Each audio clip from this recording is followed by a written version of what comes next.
2021 সালে করোনা মহামারীর পর ভারত সরকারের উপহার হিসেবে ব্রাহ্মণবাড়িয়া 250 শয্যা বিশিষ্ট জেনারেল হাসপাতাল সহ কসবা ও আখাউড়া উপজেলার হাসপাতালে 3টি আইসিইউ অ্যাম্বুলেন্স দেয়া হয়। তবে সদর হাসপাতালে অ্যাম্বুলেন্স প্রথমবার ব্যবহারের সময় রোগী নিয়ে ঢাকায় যেতে সময় লেগেছে 7 ঘন্টা, যেখানে স্বাভাবিক সময় লাগে প্রায় 3.5 ঘন্টা। চালকরা জানান এই অ্যাম্বুলেন্স ভারী হওয়ায় নিয়ন্ত্রণ করা কঠিন এবং ব্যবস্থাপনাও জটিল। এছাড়া সরকারি সচল অ্যাম্বুলেন্সের অবস্থাও নাজুক। সরকারি অ্যাম্বুলেন্স না পেয়ে রোগীদের বাড়তি অর্থ ব্যয় করে বেসরকারি অ্যাম্বুলেন্স নিতে হচ্ছে, যা দরিদ্র পরিবারের জন্য কষ্টসাধ্য হয়ে উঠেছে।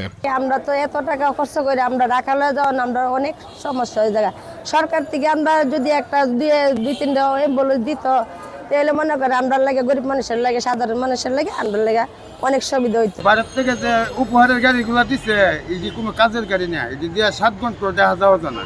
হাসপাতাল কর্তৃপক্ষ স্বীকার করেছেন, ভারত সরকারের দেয়া আইসিইউ অ্যাম্বুলেন্সগুলো সঠিকভাবে ব্যবহার করা সম্ভব হয়নি।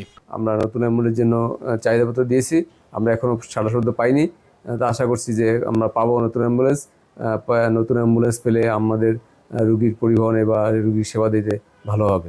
আইসিইউযুক্ত এসব অ্যাম্বুলেন্স চলাচলের উপযোগী করলে সংকটাপন্ন রোগীদের সেবা ভূমিকা রাখতে পারবে বলে মনে করেন সবাই।